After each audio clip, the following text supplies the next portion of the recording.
Assalamu alaikum. Today I am sharing the MCQs related entry test for MSN। बहुत सारे ऐसे candidates हैं जो कि एंट्री टेस्ट से रिलेटेड गाइडलाइंस के साथ साथ उनके कुछ MCQs भी चाहते हैं। MCQs वो जो बहुत ही डिफ़िकल्ट होते हैं और अक्सर MCQs आ भी जाते हैं। So let's start. अगर आपको वीडियो अच्छी लगे तो लाइक एंड सब्सक्राइब करें। First MCQ is which drug binding receptors cause rapid depolarization और hyperpolarization of the cells। तो कौन सी ऐसी ड्रग बाइंडिंग रिसेप्टर्स हैं जिनमें रैपिड डिपोलराइजेशन होती है? तो इसका राइट आंसर है लिगैंड गेटेड आयन चैनल, जो कि राइट ऑप्शन जो है वो सी है। नेक्स्ट MCQ है the nicotine drug binding receptor is an example of. Nicotinic drug binding receptors की एग्जाम्पल क्या है? तो इसका जो राइट आंसर है वो सी है, ligand gated ion channel. Drug receptors are usually found in which part of a cell. अब हमारे सेल के कौन से ऐसे पार्ट में ड्रग रिसेप्टर्स मौजूद होते हैं?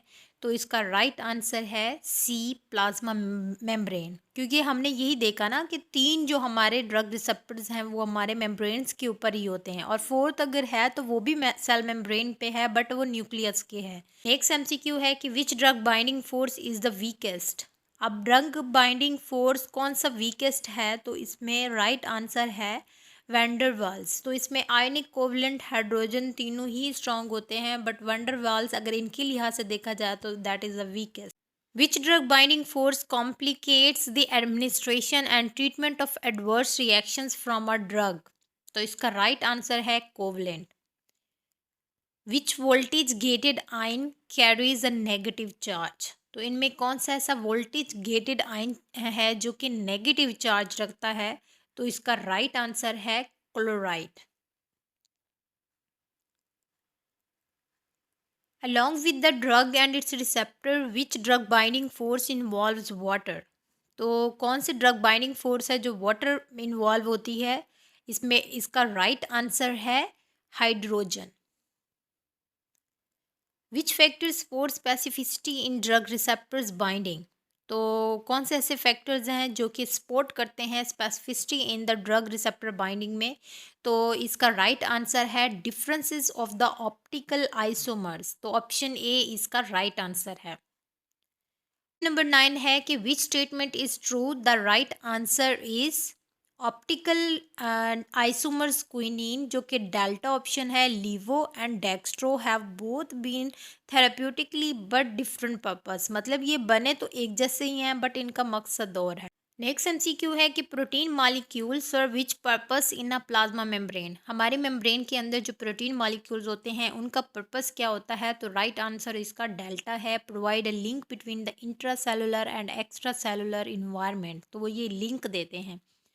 Next MCQ, a drug move down it's electrochemical gradient while crossing the plasma membrane in.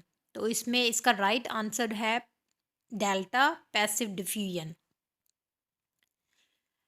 The majority of oral drug absorption takes place in the। Oral drug absorption majority कहाँ पे होती है हमारे body में? तो इसका राइट आंसर चार्ली है, that is the small intestine. Small intestine में मेजॉरिटी एब्जॉर्प्शन हो रही होती है। Which is not a disadvantage of administering a drug intravenously. तो कौन सी ऐसी ड्रग है जो कि आईवी देते हैं बट उसका डिसएडवांटेज है? तो इसमें इसका राइट आंसर है Charlie, the production of immediate drug effects. तो ये इसका डिसएडवांटेज नहीं है। Next MCQ, the transport of electrically charge fluoride into hyper sensitive dentin is called.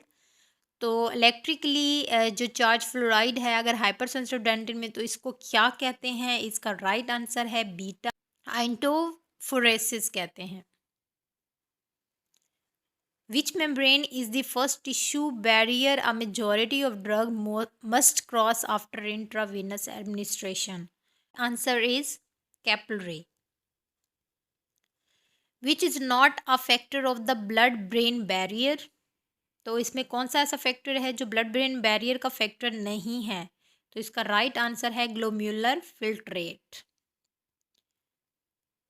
Which organ contains the most important enzyme system for metabolising drugs. तो कौन सा ऐसा organ है जो कि इम्पॉर्टेंट इंजाइम्स जो है वो प्रोवाइड करता है for the metabolizing drugs? So the right answer is liver.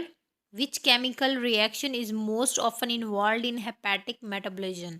तो hepatic metabolism में कौन से chemical reactions होते हैं? The right answer is oxidation. Next MCQ, which is not a patient factor in patient non-compliance with medication? तो इसमें इसका right answer है Charlie, miswritten prescription. Next MCQ, which term is described as a rapid development of drug tolerance? तो drug tolerance अगर जल्दी से हो जाती है तो इस टर्म को क्या कहते हैं? इसको टैकीफाइलैक्सिस कहते हैं. The rate of medication non compliance is, इसमें इसका राइट आंसर है 60% जो मेडिकेशन का रेट है वो नॉन कॉम्प्लियंस होते हैं. Which term is defined as a genetically related uncharacteristics response to a drug?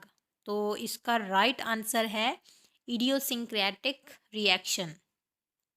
Which drug help establish the rational that drug safe for use in adults may cause extensive malformation in the unborn child? तो इसका right answer है beta thalidomide. Most drug poisoning occur in which age group? तो कौन सी age group में ज़्यादातर drug poisoning होती है? तो इसका राइट आंसर है alpha but to 5 year. Drug belonging to which risk category should never be administered to a pregnant women? कौन सी ऐसी ड्रग की कैटेगरी है जो कि नहीं दी जाती? That is the X category. The earliest teratogenic malformation develop at, teratogenic malformation 21 days में होती है.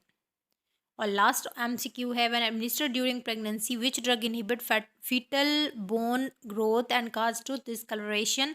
The right answer is C, tetracycline. अगर आपको ये वीडियो अच्छी लगे तो लाइक एंड सब्सक्राइब करें. अल्लाह हाफिज़.